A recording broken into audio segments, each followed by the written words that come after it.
¿Cómo contar la historia de Europa? Un continente de numerosas fronteras redibujadas en múltiples ocasiones y asombrosas civilizaciones que dieron forma a la historia del mundo. Una amalgama de diversidad de ideas, tradiciones y culturas ancestrales y unos cementerios con innumerables historias que contar. Echemos un vistazo atrás en el tiempo y examinemos más de 2500 años de historia. ¿Qué fue? ¿Qué sigue siendo? ¿Y qué le depara el futuro? Europa nunca ha estado unida. Es un continente de conflictos y cooperación. Su diversidad la ha hecho fuerte.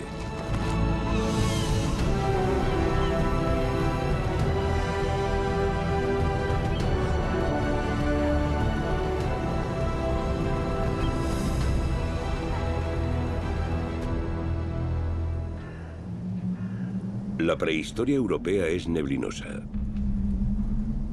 Lo que permanece son monumentos, como Stonehenge en Inglaterra. Durante más de 4000 años, ha marcado el inicio del verano. Un momento mágico, aún a día de hoy. Y un espectáculo de masas.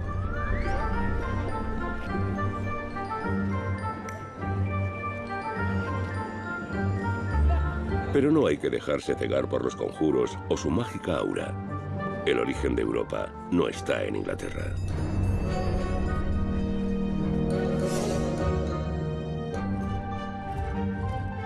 Mientras que los europeos viven en la Edad de Piedra, en Oriente ya construyen ciudades, pirámides e inventan la escritura. Europa es como un país en vías de desarrollo, con una excepción: Creta.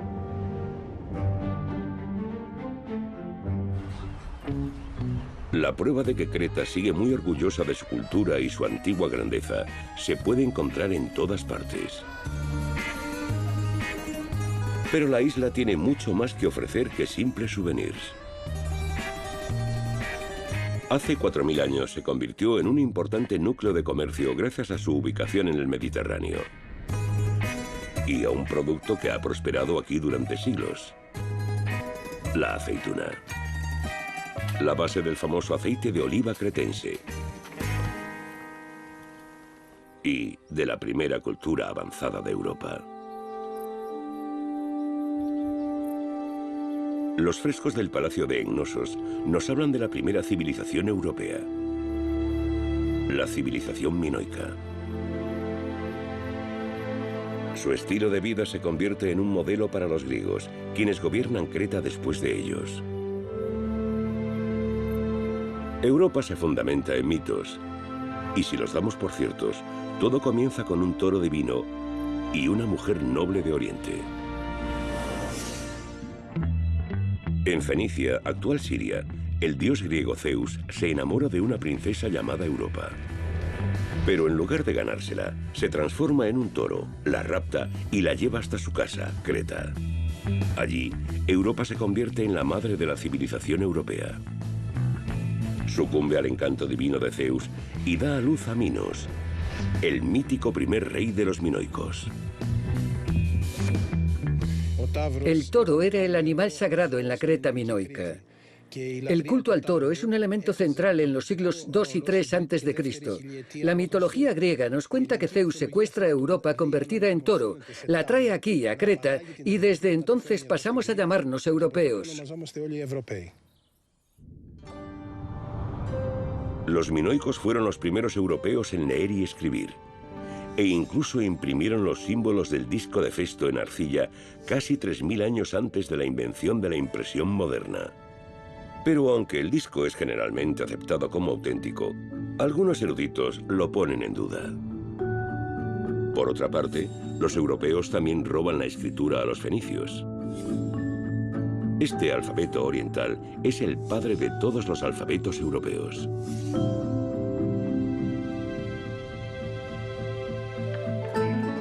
Solo con la invención de la escritura se pueden registrar los recuerdos. Esta dota de identidad a las civilizaciones y es indispensable para ellas, incluidas las europeas. La escritura es la primera prueba de unas raíces comunes. Su origen conecta a los europeos, a pesar de sus diferencias superficiales.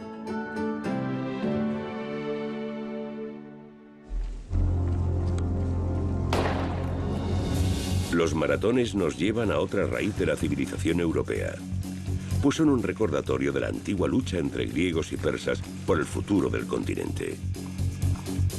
En el año 490 a.C., soldados de Atenas toman posiciones en la ciudad costera de Maratón, Grecia. Quieren defender la libertad de las ciudades-estado griegas contra la tiranía del imperio persa.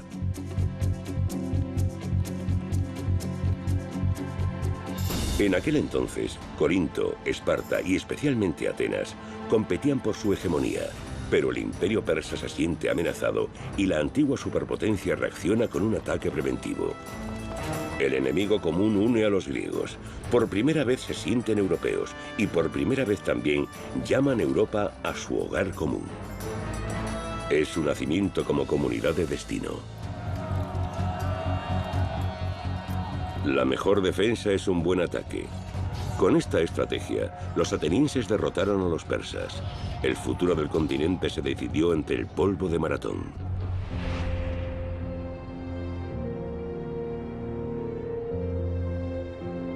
La Acrópolis, punto de referencia de la ciudad, es erigida de nuevo tras la guerra, más gloriosa que nunca.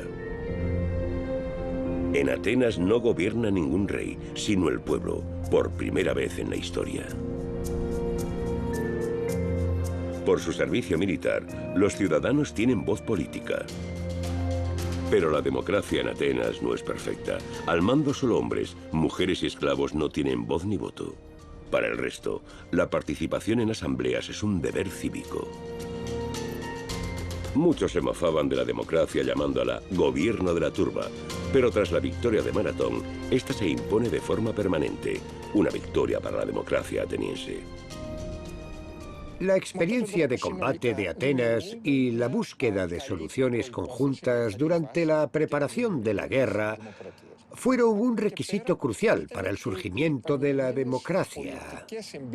Los ciudadanos del resto de ciudades-estado vivieron experiencias similares, pero en Atenas llegaron particularmente rápido a la democracia. Al menos por fuera, los templos modernos de la democracia en Europa recuerdan a la antigua Grecia. Pero a diferencia de hoy, los atenienses no elegían a sus representantes, realizaban sus propias políticas.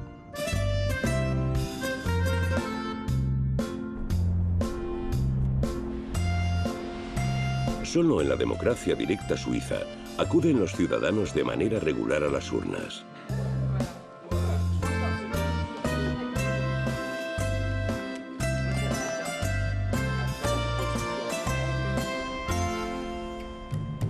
Pero los griegos no solo muestran a Europa la democracia, sino que establecen estándares en el arte y la cultura. A los pies de la Acrópolis emergen las primeras joyas del teatro europeo.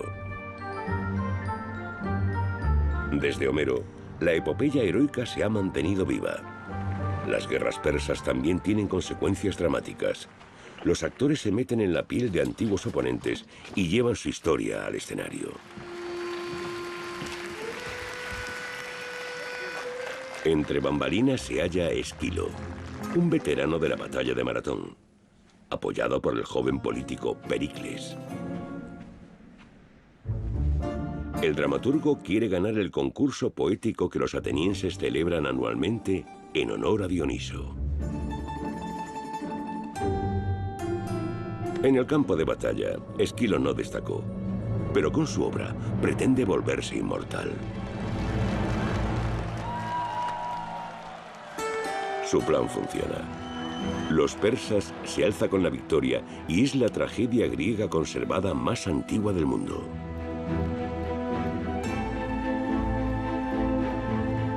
Entre tragedias y comedias, los griegos enseñan al mundo a entretener. Incluso Hollywood recurre a los antiguos métodos de narración de historias. Como decía Aristóteles, el teatro purifica el alma. Las historias que se cuentan originalmente derivan de mitos. Tratan conflictos que no solo pueden ser resueltos por los dioses, sino también por los humanos. El mensaje de que hay soluciones para cada conflicto lleva a la sanación espiritual.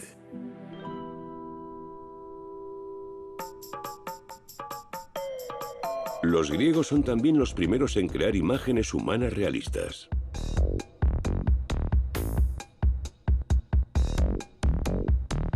Con medidas de modelos, las estatuas antiguas representan un ideal de belleza aún vigente, pero raramente alcanzado.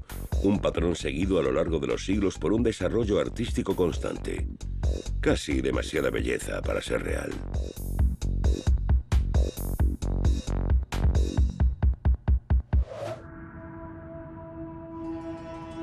Los griegos inmortalizan también a sus grandes pensadores. Los retratos de los filósofos Sócrates, Platón y Aristóteles cuentan con rostros únicos y celebran al individuo. Su visión y comprensión del mundo penetra profundamente en la memoria de los europeos. Todo es cuestionado y medido. Desde muy temprano aprenden a entender el entorno a través del pensamiento y la observación, adentrándose así en las primeras leyes de la naturaleza. Los investigadores europeos modernos se basan en sus métodos. Copérnico, Galileo, Newton o Einstein tienen un mismo objetivo: reducir la complejidad del mundo a una simple fórmula. Los griegos se reúnen en Olimpia cada 4 años para medir pacíficamente su fuerza. Pero en la antigüedad falta una disciplina: el legendario maratón con el que todo empezó.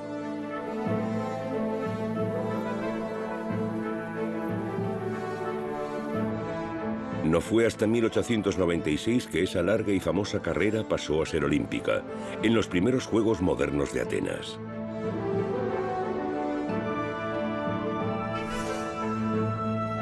El primer maratón lo ganó un griego, Espíridon Luis, quien hoy en día aún es venerado por los helenos como un héroe.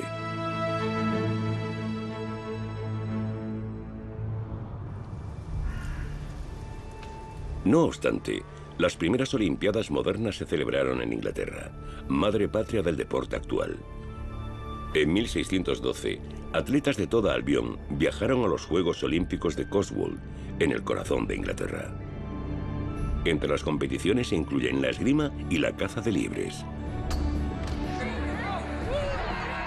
Hoy, la diversión está a la vanguardia. Y la disciplina principal no es para caballeros, sino para matones.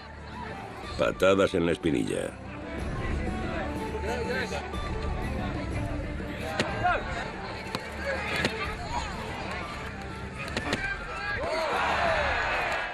¿Cómo sería un gran pateador de espinillas? Es difícil de definir. Obviamente debes tener tolerancia a un poco de dolor, o a una cantidad significativa de dolor a veces. Estar en forma, ser fuerte y ser ágil. Y también comprometerte, porque si quieres ganar, tienes que hacerlo 4 veces contra 4 rivales distintos. Tienes que abrirte camino a patadas. Para entender cómo la cultura griega se propagó por Europa, tenemos que remontarnos al siglo IV a.C. Durante esa época, el rey y conquistador griego Alejandro Magno extiende la civilización helénica por el mundo.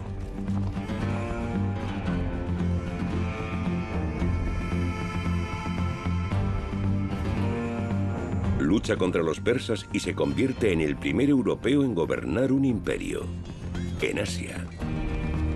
Los griegos apenas sienten interés por Europa y establecen algunas colonias alrededor del Mediterráneo.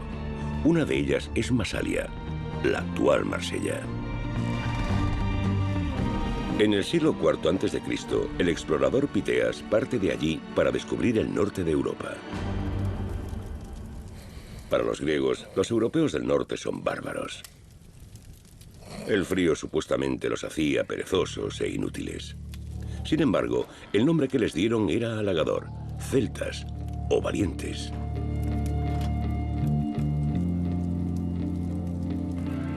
Los griegos no quieren luchar, quieren comerciar. Y para ello, deben mostrar a los celtas su cultura.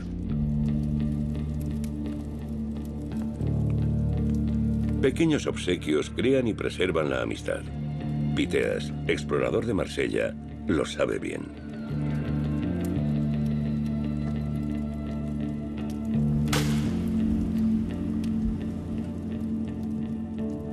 No siempre es fácil civilizar el salvaje norte de Europa.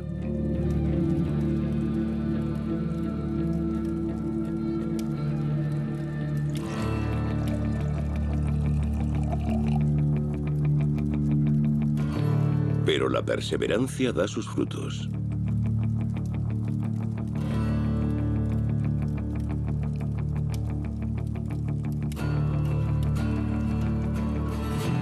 Los celtas adquieren el gusto por el estilo de vida mediterráneo, y en especial por el vino griego.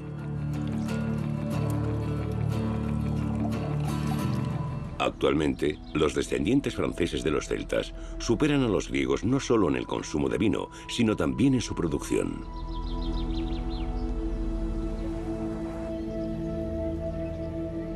Siguiendo el ejemplo griego, los celtas construyeron las primeras ciudades al norte de los Alpes, más de 150 en toda Europa central. Una de las ciudades celtas más antiguas es Hoeneburg, en el actual sur de Alemania. La Acrópolis y Hoeneburg parecen mundos aparte. Sin embargo, desde la antigüedad, ambas ciudades han servido como vínculo entre las diversas culturas de Europa. Los celtas prosperaron en naciones modernas.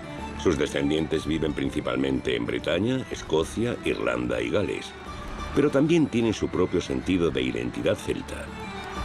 Lo que los une a través de sus fronteras es su cultura común.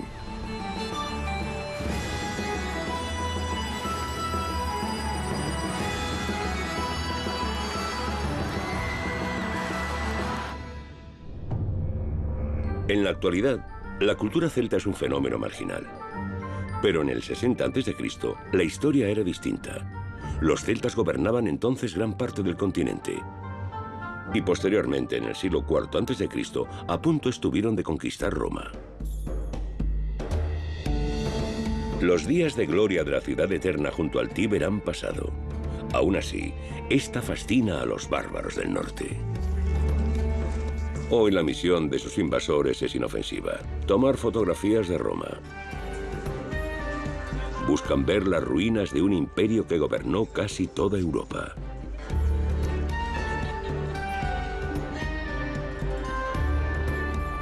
El modelo a seguir para los romanos son los griegos. Su arquitectura lo evidencia.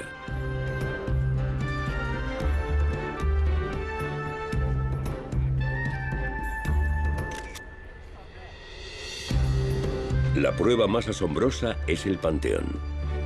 Tras una fachada aparentemente griega, se halla una de las cúpulas más antiguas y grandes de Europa. Los romanos eran alumnos muy aplicados y se apoderaron deliberadamente del legado griego.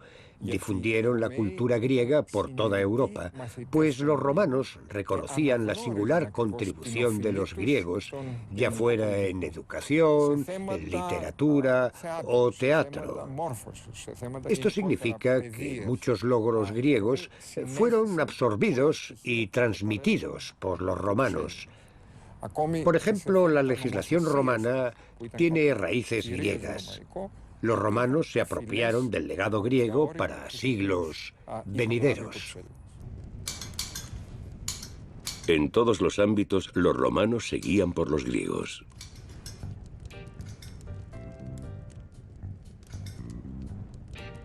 Como Cayo Julio César en el siglo I a.C., quien predice un gran futuro para sí mismo y para Roma. Anhela ser un conquistador como Alejandro Magno, pero le puede la ociosidad. Antes de hacer historia, debe completar la carrera funcionarial requerida. No escatima en gastos para su ascenso y dedica grandes cantidades de dinero a sobornos.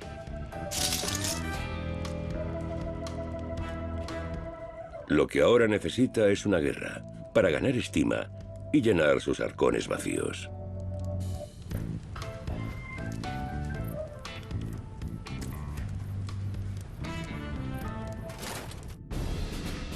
Pero tiene un problema. Apenas queda nada por conquistar. Alrededor del Mediterráneo, sus antepasados derrotaron a sus competidores, excepto en el salvaje norte de Europa, la tierra de los celtas, a quienes los romanos llaman galos.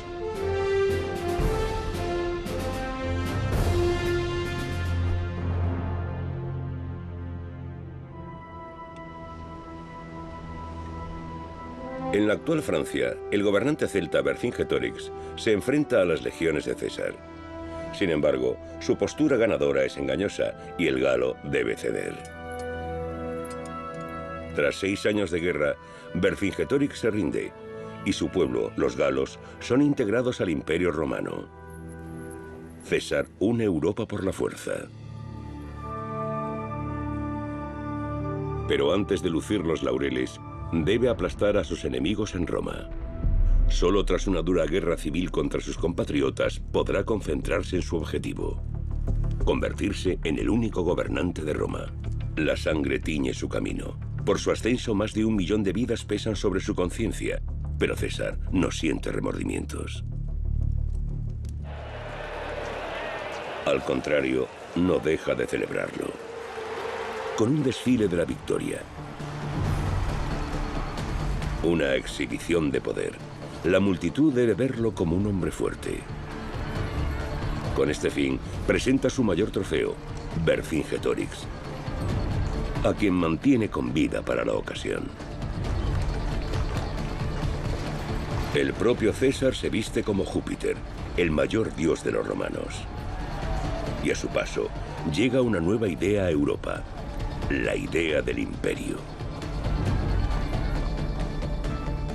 Hasta ahora, Roma había sido una república gobernada por la aristocracia, pero los senadores otorgan a César el control al nombrarlo dictador de por vida. César acaba ganándose no solo la fama, sino también numerosos enemigos, y es finalmente asesinado por adversarios políticos. Pero ni el tiranicidio puede salvar la república. El hijo adoptivo de César, Augusto, se convierte entonces en el primer emperador. Desde la época romana hasta el siglo XX, los gobernantes se inspiran en César, los cáiseres, los zares y otros emperadores. El dictador es el modelo de polémicos líderes europeos. Es constante en la historia de Europa el contraste entre la idea del imperio y la realidad pluralista de Europa que rechaza las ideas imperialistas. De modo que, al final, todos los grandes imperios europeos fracasan. Esto comienza incluso antes de que se pueda hablar de Europa como tal, con Carlomagno.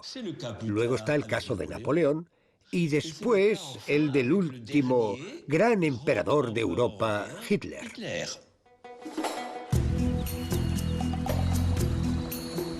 La arquitectura romana conquista el continente.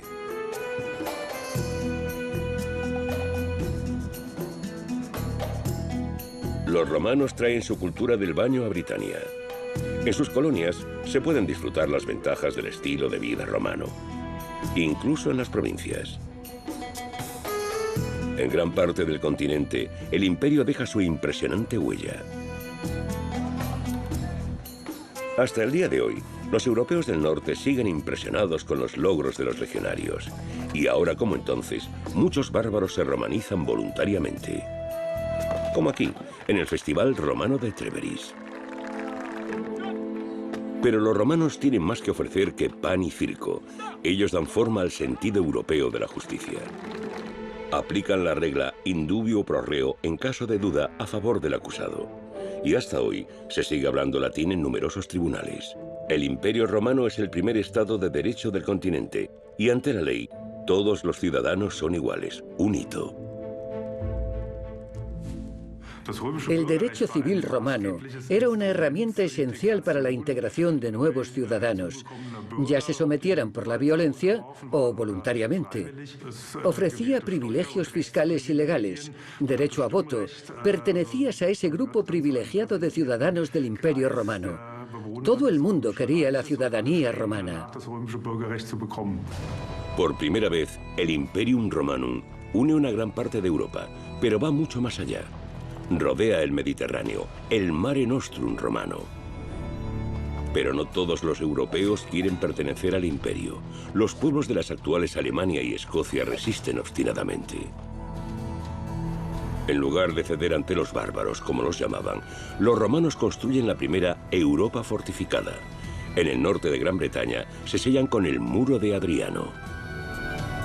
Y construyen también una línea de fuertes fronterizos por los ríos Rin y Danubio, el Limes Germanicus, un límite cultural que divide el continente.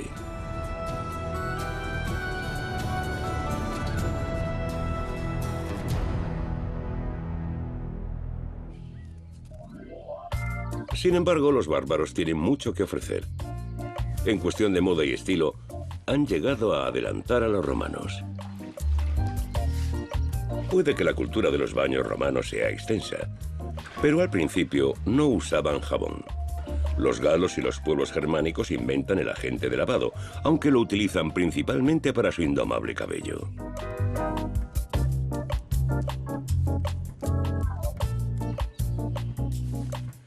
Sus camisetas y pantalones son prácticos y se adelantan a su tiempo. En cambio, los romanos usan una ropa interior parecida a los pañales y una compleja túnica. Hasta el más diestro de ellos necesita ayuda para vestirse. Las mujeres romanas están más abiertas a las tendencias germánicas y gastan grandes cantidades en pelucas de auténtico cabello bárbaro. La moda acerca de nuevo a la Europa bárbara y romana.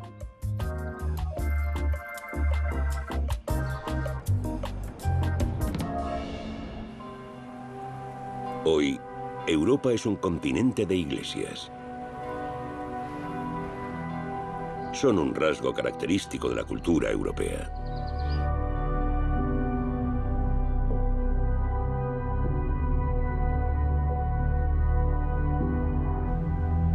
Pero la afirmación del cristianismo en Occidente es una larga historia. No comenzó en Jerusalén, sino en York, pues aquí, en el año 306 después de Cristo, Constantino el Grande es proclamado emperador romano. Hasta este momento, el imperio estaba dividido entre 4 emperadores, y en vez de en Roma, estos gobiernan desde el actual Milán, Tréveris, Sirmio y Nicomedia. Pero el cielo romano es aún más complejo. Allí reinan varios dioses. El más poderoso es Júpiter. El océano está gobernado por Neptuno, los campos de batalla por Marte, y Venus es la indiscutible reina de la belleza. Todo es distinto en Jerusalén, entonces capital de la provincia romana de Palestina. Aquí viven los judíos, quienes rezan a un solo Dios. Representan la primera religión del libro que moldeará Europa. Una vez más, Oriente marca la pauta. Una nueva era comienza con un predicador judío llamado Jesús de Nazaret.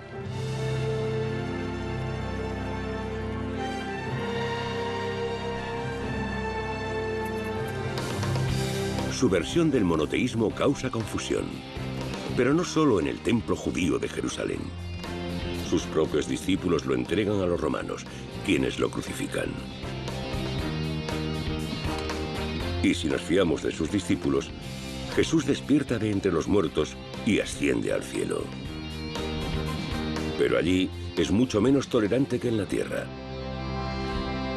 El Hijo cristiano de Dios no acepta competencia. Los cristianos caen en desgracia y son perseguidos y asesinados durante siglos, pues rechazan los cultos religiosos de los romanos y sus emperadores. Pero esto cambiará. El ascenso de Constantino al poder en el 306 después de Cristo marca un punto de inflexión. El cambio comienza con su madre, Helena.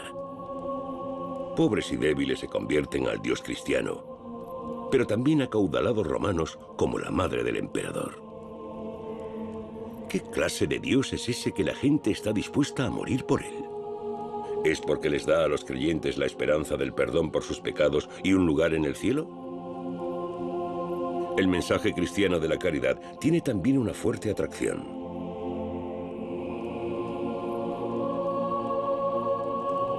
Pero Constantino aún no está convencido, aunque no le vendría mal algo de ayuda celestial.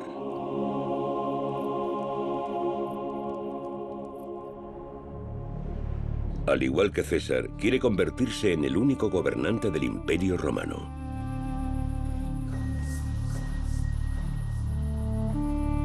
Constantino adora al Sol Invictus, el invencible dios Sol. Pero según los cronistas, Constantino comienza a dudar la noche anterior a una batalla crucial. Hablan de una visión.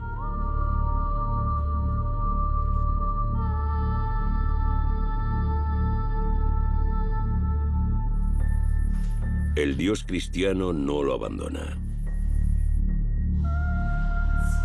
Un solo dios, un solo emperador. ¿Será esta la fórmula del éxito? Su sueño lo guía. No es el dios Sol el que lo conducirá a la victoria, sino el símbolo cristiano.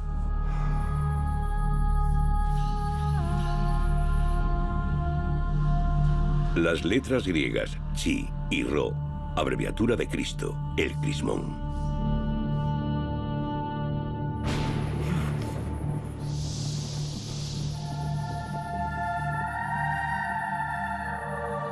¿Qué fue visión y qué realidad? Es difícil saberlo. Pero una cosa es cierta. En la inminente batalla no confía en el Sol Invictus, sino en Jesucristo. Un punto de inflexión en la historia de Europa.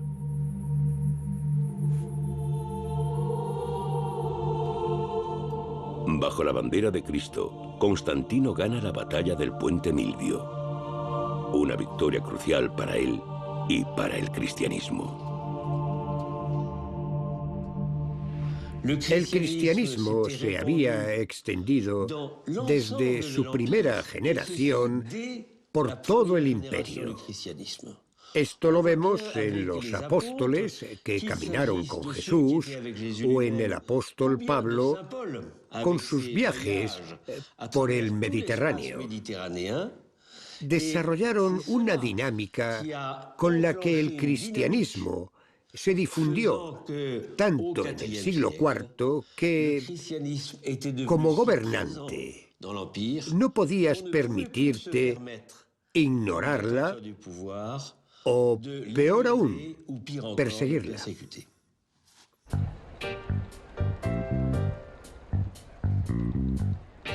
Como era costumbre en Roma, Constantino celebra su éxito con un arco de triunfo.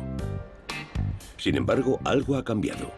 Por primera vez, la victoria no queda acreditada a Júpiter ni a Marte, sino simplemente a la inspiración divina. Al emperador poco le importa la humildad cristiana. Con una colosal estatua se inmortaliza a sí mismo. En la tierra lo recordarían, aunque no hubiera vida eterna en el cielo.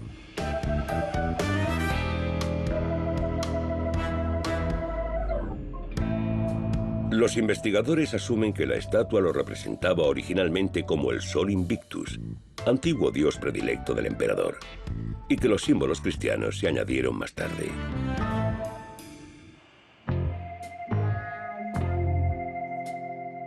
Constantino fomenta la construcción de iglesias como esta en su antigua capital imperial, Treveris. Y como siempre, es bastante pragmático. La basílica, utilizada por los romanos como palacio de justicia y mercado, se convierte en el prototipo de todas las iglesias cristianas.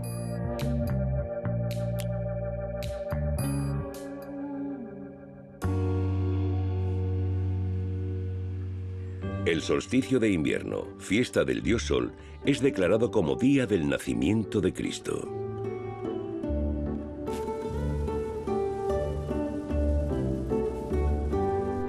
Constantino da a paganos y cristianos un motivo de celebración, incluso hoy.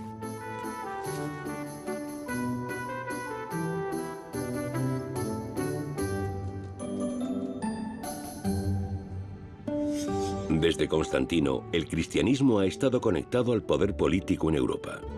El culto se convierte en religión estatal.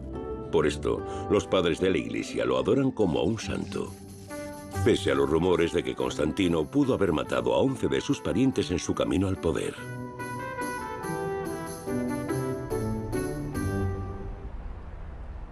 20 años pasan hasta que Constantino se convierte en el único emperador de Roma.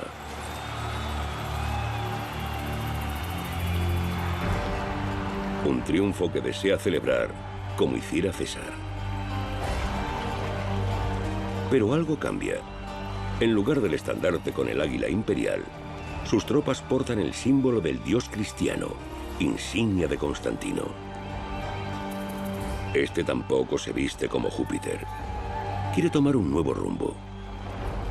Antes de llegar al templo de Júpiter, Constantino se da la vuelta. Ya no le importan ni los viejos ritos romanos, ni la antigua capital. Y deja Roma para siempre.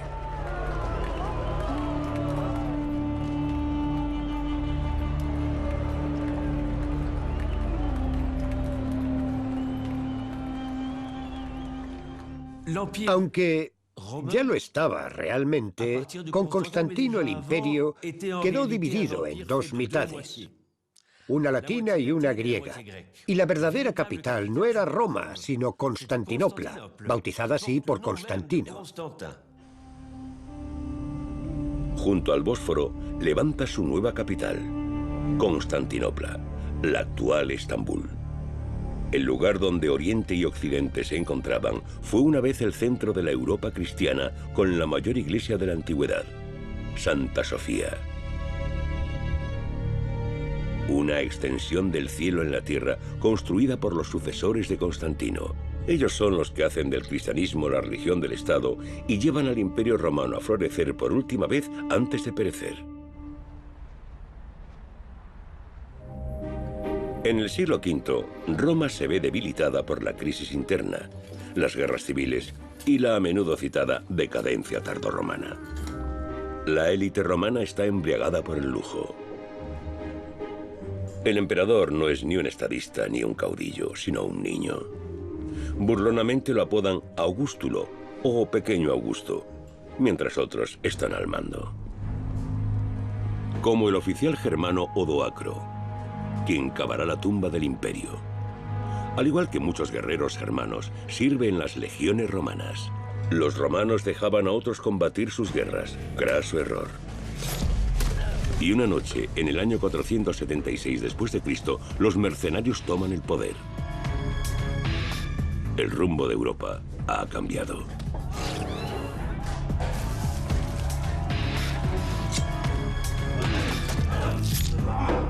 Ya no son los romanos los que deciden, sino las tribus germánicas a las que llaman despectivamente bárbaros.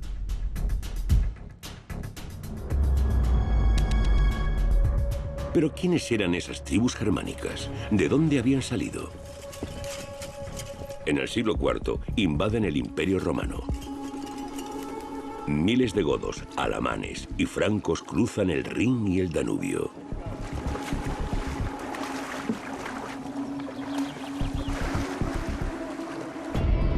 Los hunos, grandes jinetes del este, han invadido Europa central y han desencadenado una migración masiva.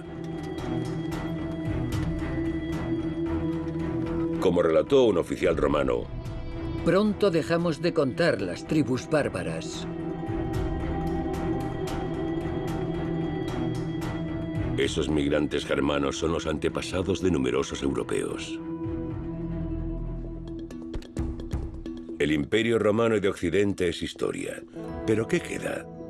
Los bárbaros cultivan la herencia romana en Europa. Y aún hoy sigue siendo visible en las redes de calles y ciudades de origen romano.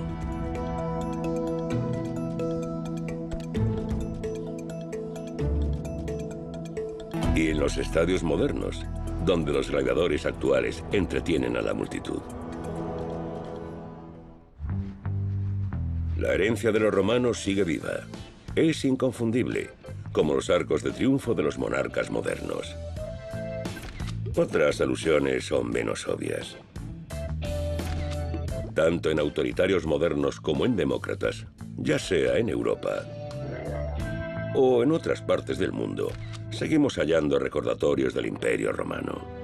Inmigrantes europeos modelaron la capital estadounidense, Washington DC, al estilo de la antigua Roma.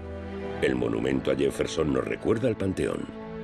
Y el Congreso y el Senado de Estados Unidos se encuentran en el Capitolio, el cual porta el nombre del antiguo centro cultural de Roma. Entre los siglos IV y VI, Europa se desmorona. Nuevas fronteras se dibujan violentamente, algunos pequeños reinos se desarrollan y las invasiones bárbaras dividen el continente en pequeñas secciones típicas de Europa. Más tarde, las tribus germánicas formarán muchas de las naciones modernas de Europa. Por ejemplo, los francos, la Francia actual, los anglos y sajones, Inglaterra, y los godos, España e Italia. Pero en el este, algunas zonas del Imperio Romano sobreviven. Los emperadores romanos en Constantinopla se convierten en ejecutores del patrimonio romano. Rómulo Augusto ha sido derrocado. Y el guerrero germano Odoacro es coronado rey de Italia.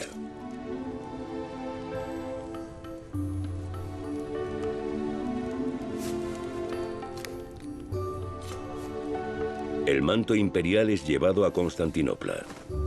A partir de ahora, Oriente y Occidente seguirán caminos diferentes. Debido a las llamadas invasiones bárbaras, el Imperio Romano de Occidente no tardó en desaparecer, a diferencia de la parte oriental. Este es el momento en que comenzó la división del Occidente de influencia latina y el Oriente de influencia griega. Una ruptura que se acentuó en siglos posteriores y que, a mi parecer, todavía representa la división más significativa en la historia de Europa. El Imperio Romano perdura donde hoy acaba Europa, en Constantinopla, actual Estambul. En el cruce entre Asia y Europa se adquieren nuevas influencias. Las culturas de Oriente y Occidente colisionan, pero también se enriquecen mutuamente.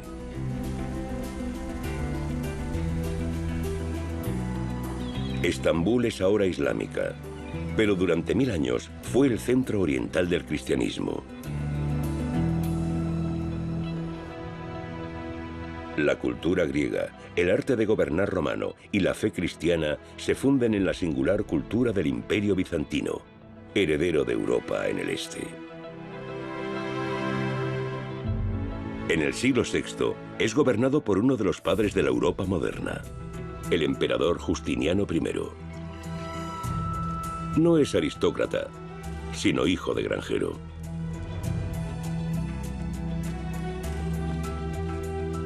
Su esposa, la emperatriz Teodora, también es de origen humilde. Juntos ascienden al poder y dejan una huella imborrable en Europa.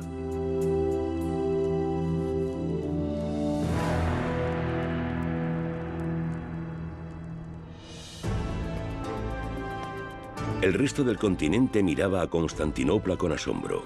Innumerables palacios, iglesias repletas de oro. Durante siglos, Bizancio marca la pauta en las artes y las ciencias europeas. Sus tierras están protegidas contra intrusos. Un elaborado sistema de fortalezas las protege de sus enemigos orientales, persas, hunos y árabes. En el mar, los bizantinos utilizan su arma secreta, el fuego griego, el napalm de la antigüedad tardía, que arde incluso en el agua.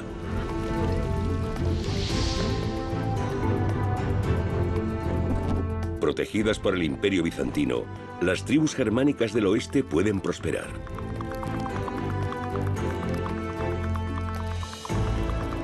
Sin un Bizancio fuerte, el orden europeo que conocemos nunca hubiera existido.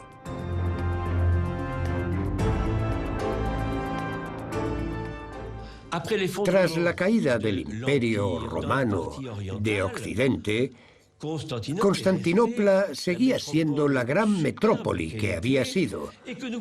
Era la ciudad más grande, la fortaleza más grande, hasta que fue conquistada por los otomanos. Aunque Constantinopla se aísla de las potencias extranjeras, su cocina es cosmopolita. Situada en el centro de las principales rutas comerciales, los europeos conocen aquí exóticas especias. La ciudad se convierte en la cuna de la cultura alimentaria europea.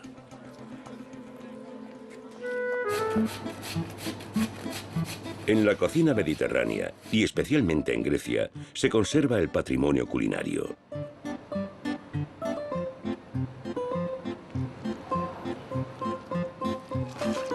La canela, el comino, el cilantro, las hojas de parra rellenas y la berenjena forman parte de la herencia bizantina.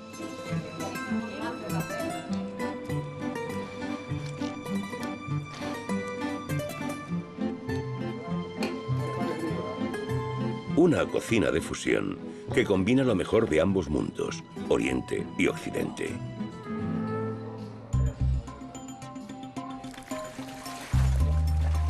Incluso en la moda, Bizancio lleva la delantera con el monopolio del teñido en púrpura, tinte que se obtiene de la secreción del caracol. 10.000 caracoles deben morir para obtener apenas 1 gramo de púrpura de Tiro.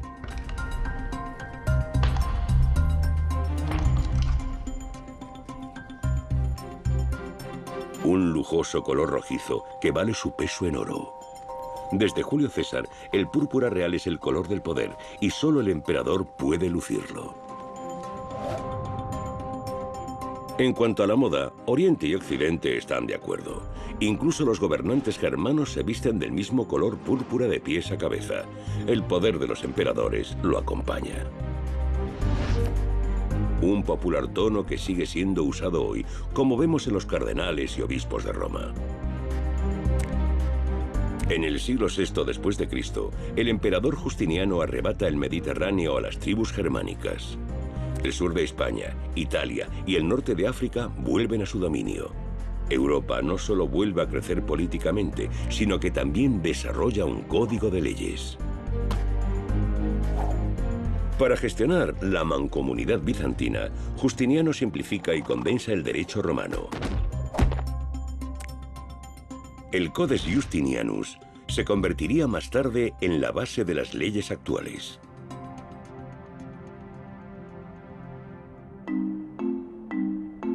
En la Edad Media, la colección de leyes imperiales es redescubierta en Bolonia, Italia. Para estudiar los textos, se funda en el siglo XI la universidad más antigua de Europa, atrayendo a estudiosos de todo el continente. Un hito en el camino hacia la Europa moderna. Hasta hoy, los europeos siguen conectados por normas jurídicas comunes. La difusione del diritto romano giustinianeo partita dalla scuola di Bologna. La distribución del Código de Justiniano por parte de la Universidad de Bolonia introdujo una matriz uniforme en Europa, una base sobre la que se crearon las legislaciones nacionales. Y se desarrolló una identidad europea común que ha servido para conectar la Europa medieval con la Unión Europea actual. Constante e continuo riconoscimento. En el siglo VI, el desarrollo de la Europa occidental es aún incipiente. Las tribus germánicas están al mando. Tras hallar otros reinos, hacen lo de siempre, luchar entre ellos. Sus diminutos reinos florecen y vuelven a desmoronarse. No hay tiempo para mantener las antiguas edificaciones romanas. Occidente está en ruinas.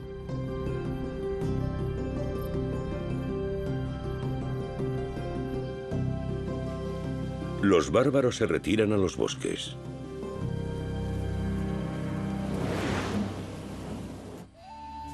La mayoría de nuestros antepasados son paganos. Al aire libre se sienten especialmente cerca de sus dioses, Odín, Thor o Freya. Y los árboles son sagrados.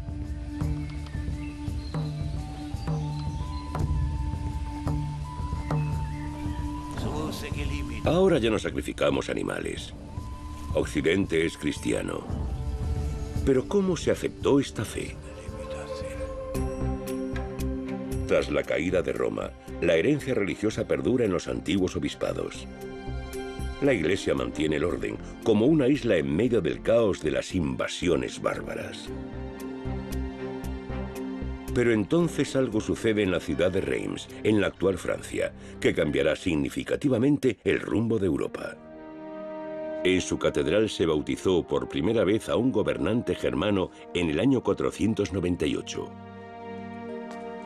al rey Clodoveo, líder de los merovingios. El dirigente germano jura al obispo de Reims difundir la fe a tribus lejanas con arrojo y sin timidez, y convence a 3000 francos para convertirse con él. Este paso marca el nacimiento del cristianismo en Europa occidental. El rey Clodoveo, o Chlodoweg en su propia lengua, podría ser considerado el abuelo de Europa. El padre de Europa es un título que podría reservarse para Carlomagno. Si nos fijamos en Clodoveo, vemos que fundó o consolidó la dinastía merovingia.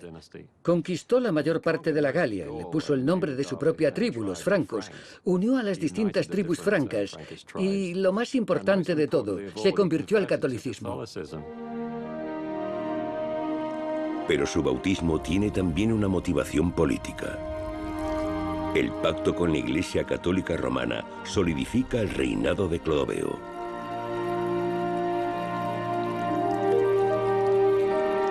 El cristianismo se convierte en una banda unificadora en Europa y también entre Oriente y Occidente.